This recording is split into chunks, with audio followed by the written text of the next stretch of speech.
जय हिंद, राधे राधे दोस्तों। देखिए, लास्ट टाइम हमने आपका 11th फाउंडेशन की जो क्लासेस चल रही थी उसमें बेसिक मैथमेटिक्स स्टार्ट करके 3 टॉपिक कंप्लीट कर लिए थे लास्ट वीडियो तक। और वो 3 टॉपिक क्या थे? पहले ट्रिग्नोमेट्री देखा, फिर डिफरेंशिएशन देखा और उसके बाद में इंटीग्रेशन। आज हमारे पास आपका चौथा टॉपिक आता है लॉगरिथम या लघुगुणक। देखिए, लॉगरिथम या लघुगुणक जनरली फिजिक्स में हमारे कम काम आते हैं, केमिस्ट्री में बहुत ज्यादा काम आते हैं। केमिस्ट्री में आपके एक टॉपिक चलता है, ठीक है, और उसका नाम है इक्विलिब्रियम। उसमें 2 इक्विलिब्रियम चलते हैं, केमिकल इक्विलिब्रियम और आपका आयनिक इक्विलिब्रियम। दोनों के अंदर यानी कि रासायनिक साम्य और आयनिक साम्य, और इसके अलावा भी केमिकल काइनेटिक्स आती है। तो कई जगह लॉग के रूप में हमारे पास फॉर्मूला आते हैं, और उन फॉर्मूला में जब हम न्यूमेरिकल करते हैं तो हमें लॉग का आना बहुत जरूरी है। अगर आपको लॉगरिथम नहीं आता तो आप क्वेश्चन सोल्व नहीं कर सकते। जनरली इसकी कई वैल्यू क्या होती है, हमें इसकी जो टेबल होती है उसके द्वारा ज्ञात करनी पड़ती है। लेकिन चूंकि नेट में कुछ भी ले जाने की परमिशन नहीं है, ठीक है, और ना ही आप लोगों को कोई और अदर मैटर्स की जो हेल्प लेने की वो रिक्वायरमेंट पड़ती है, या वहां पर इसकी परमिशन नहीं है, तो हम ऐसा मेथड अपनाते हैं कि हमें ज्यादातर लॉगरिथम के आंसर आ जाए। और जनरली वैसे ही लॉगरिथम के क्वेश्चन भी आपके नीट में या जेई में आते हैं। तो लॉगरिथम के सिंपल फॉर्मूला बेस्ड हमारे पास कैलकुलेशन करनी आनी चाहिए, वो हम यहां पर देखते हैं। हरी चीज में जैसे इसमें लॉगरिथम होता क्या है, तो लघुगुणक जो होता है वो बहुत अल्प मान होता है, बहुत छोटे मान के लिए इसका यूज किया जाता है लघुगुणक के लिए। ठीक है, जब छोटी कैलकुलेशन होती है तो हम लघुगुणक का उपयोग करते हैं। ला में इंडिकेट है लघुगुणक, यानी छोटे गुणक जो होते हैं उनकी वैल्यू। अब इसमें ध्यान दीजिए, लॉगरिथम को 2 तरह से लिखते हैं। एक तो लॉग ई बेस पर, और इसी को हम ln भी लिख सकते हैं। क्या लिख सकते हैं? ln शॉर्ट में। ठीक है, तो दोनों का अर्थ एक ही है। और दूसरा आता है कि हम एक लिखते हैं log 10 बेस पर। क्या लिखते हैं? log 10 बेस पर। तो 2 वैल्यू होती है अलग अलग, एक log e बेस पर और एक log 10 बेस पर। और log 10 बेस को हमारे पास जितनी भी वैल्यू है log की, वो हमें 10 बेस पे ज्ञात है। जैसे log 2, log 3, log 4, log 5, ऐसे इनकी वैल्यू जो ज्ञात है वो log 10 बेस पे ज्ञात है। तो अगर e दे रखा है तो पहले हम e को किस में कन्वर्ट करते हैं? log 10 बेस में। तो अगर हमारे पास log e पर कोई भी x की वैल्यू है log x, तो उसको अगर 10 बेस में कन्वर्ट करना है तो उसको 2.303 से मल्टीप्लाई करेंगे, और ये log e जो है वो अब किस में कन्वर्ट हो जाएगा? log 10 में। तो log x की वैल्यू log 10 बेस में कितनी होती है? 2.303। कई बार e नहीं भी लिखा जाता तब भी इसका मतलब ये कि ये बेस कौन सा है? ये e बेस ही है। इसको कई बार log भी लिख दिया जाता है ऐसे आगे चीज में। और इसमें इसको कई बार कैपिटल L लिख देते हैं ऐसे लोग, तो इसका मतलब भी 10 बेस है। तो ध्यान दीजिएगा, अगर log में log स्मॉल है तो इसका मतलब वो e बेस पर है, लेकिन अगर 10 बेस पर तो 10 लिख के देगा, और नहीं लिख के देगा तो L जो वो कैसा देगा? कैपिटल देगा। ये 3 बेसिक चीजें आपको ध्यान होनी चाहिए। ठीक है, ये क्लियर हो गया सबके? तो लॉगरिथम 3 तरह से हम प्रेजेंट कर सकते हैं। अब इसके बेसिक फॉर्मूला है, 3 फॉर्मूला है, वो आपको याद होनी चाहिए। पहला फॉर्मूला है, यदि आपके पास लिखा है log a इंटू बी, तो हम इसको लिख सकते हैं log a plus log b। log a into B को क्या लिख सकते हैं? log a plus log b। और इसी में हमारे पास अगर हो log a अपॉन बी, तो इसको हम लिख सकते हैं log a minus log b। और तीसरा फॉर्मूला आता है हमारे पास, यदि हमारे पास हो log a की पावर n, तो इसको हम लिख सकते हैं n log a। अगी चीज में ये तीनों बेसिक फॉर्मूले जो आपको याद होने चाहिए। अगी चीज में जैसे फॉर एग्जांपल मेरे पास है log 4 into 10 to the power 3, इसको सॉल्व करना है मेरे को। तो मैं इसको यहां पर a इंटू बी का फॉर्मूला लग जाएगा, तो ये लिखा जा सकता है log 4 plus log 10 to the power 3। हो गया फर्स्ट स्टेप, यानी मल्टीपल वाली जगह ये a इंटू बी का फॉर्मूला लगा दूंगा। और इसमें ये पावर है तो ये a की पावर n वाला फॉर्मूला लग जाएगा, तो ये हो जाएगा log 4 प्लस 3 log 10, यानी 3 आगे चला जाएगा और 10 साथ में रह जाएगा। और यही सेम डिवीजन वाले में भी लग जाएगा। आगे चीज हमने जैसे मान लीजिए इसकी जगह क्वेश्चन होता log 15 बटे 2, ये सोल्व करना है। तो इसे हम लिख सकते हैं log 15 माइनस log 2। होगी चीज में। तो इस तरह से हमारे पास ये log के 3 बेसिक फॉर्मूले और log का ये तरीका हमें समझ में आना चाहिए। तो जनरली log का मतलब होता है ई बेस पर, इसे ln भी लिखा जा सकता है और सिंपल log भी लिख सकता है, लेकिन अगर 10 बेस पे लिखा हो तो ये 10 बेस पे माना जाएगा। और इसी में अगर कैपिटल L लिख दे तो भी वो 10 बेस को ही प्रेजेंट करता है।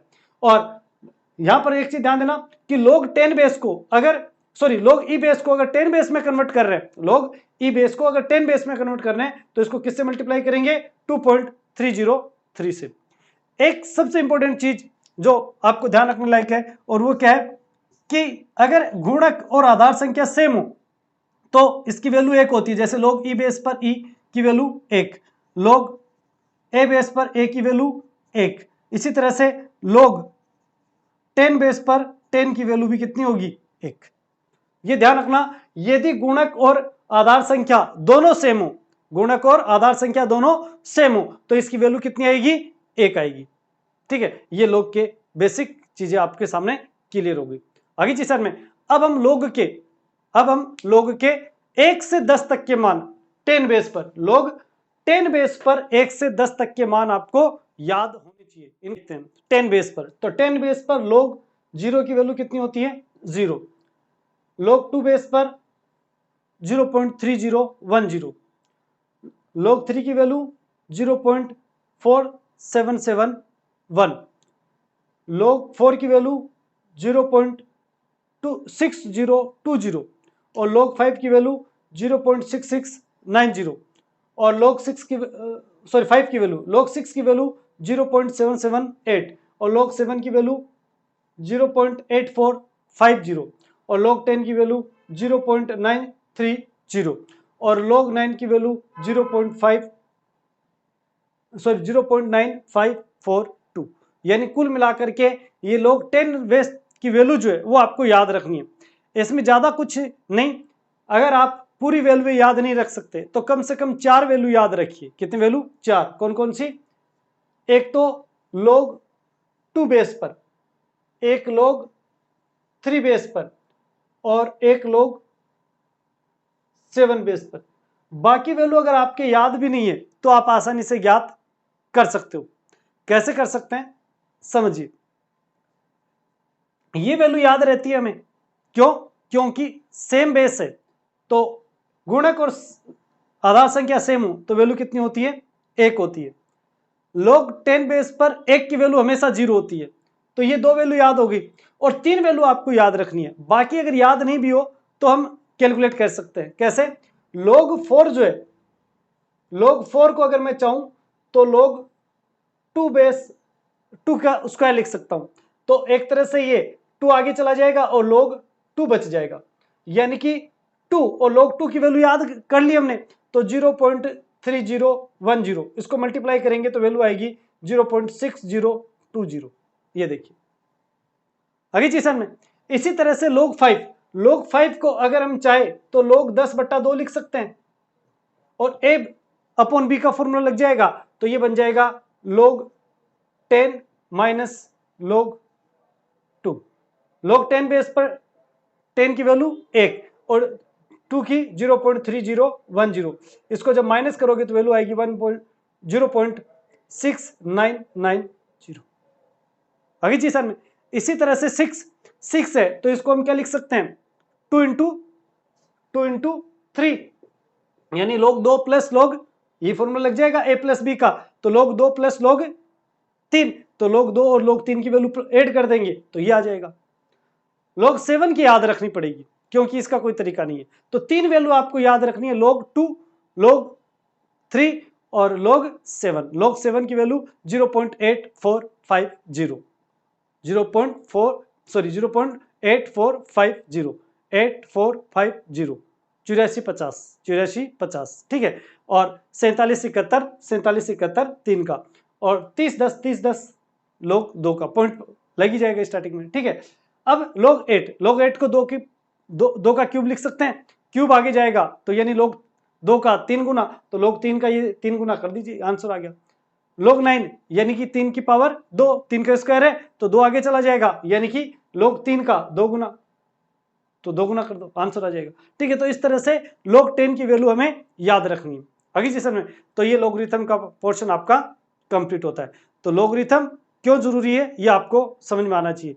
अब इसका हम एक क्वेश्चन देखते हैं, क्योंकि लॉग का यूज कहाँ होगा, बेसिकली ये केमिस्ट्री में ज्यादा यूज होता है। ठीक है, लेकिन फिर भी हमें याद होना चाहिए। जैसे एक क्वेश्चन आपके पास देखिए, जैसे हमारे पास एक क्वेश्चन है, क्वेश्चन क्या है कि एक विलियन में H+ आयनों की सांद्रता इतनी है, तो विलियन की पीएच ज्ञात कीजिए, यानी find out the pH of solution in which the concentration of H+ ion is equal to ये। ठीक है, इसकी जो सांद्रता है वो इतनी है, तो कैसे ज्ञात करेंगे, तो आपको दिया है H+ आयनों की सांद्रता, तो H+ आयनों की सांद्रता कितनी है 3 × 10⁻⁴ मोल लीटर इनवर्स, और पीएच का जो फॉर्मूला होता है वो आपको याद होना चाहिए, माइनस log ऑफ H+ आयनों की सांद्रता। तो ये वैल्यू यहां रखेंगे तो माइनस log 3 × 10⁻⁴। इसको सोल्व करेंगे तो ये आ जाएगा minus log 3 plus log 10⁻⁴, minus बाहर कॉमन ले लिया। अब इसको सोल्व करेंगे तो माइनस, ये माइनस आगे आ जाएगा तो ये तो आ जाएगा -4, और log 10 का मान 1, और ये बच जाएगा 0.4771। ठीक है, माइनस का कोष्टक ओपन करोगे तो वैल्यू आ जाएगी आपकी 4.0000 माइनस 0.4771। तो ये लगभग 3.5 के आसपास, आगे जो भी वैल्यू आती है। ठीक है, इसको सोल्व कर सकते हो, तो लगभग इसकी पीएच आ गई 3.5। आगे चीज में इस तरह से हम इसको सोल्व कर सकते हैं। तो पीएच 7 से कम है तो विलियन कैसा होगा, अम्लीय। तो इस तरह के क्वेश्चनों में हमें लॉगरिथम की आवश्यकता पड़ती है। तो लॉगरिथम ऐसा नहीं कि फिजिक्स में काम आता है, फिजिक्स में भी काम आता है और केमिस्ट्री में ज्यादा काम आएगा, ये ध्यान रखना, लेकिन ये बेसिक मैथमेटिक्स में हम इसको पढ़ सकते हैं। ठीक है, तो इस तरह से ये 4 टॉपिक हमारे पास बेसिक मैथमेटिक्स के कंप्लीट होते हैं। इसके आगे का जो पोर्शन होगा वो 1 से 2 वीडियो में हम कंप्लीट करने की कोशिश करेंगे। फिर जो इंपॉर्टेंट पोर्शन 2 बचेंगे हमारे पास, एक आपका ग्राफ बचेगा, ग्राफ को पूरा डिटेल में पढ़ेंगे, और फिर हमारा स्टार्ट होगा वेक्टर या सदिश। तो मिलेंगे नेक्स्ट वीडियो में, तब तक के लिए जय हिंद जय भारत।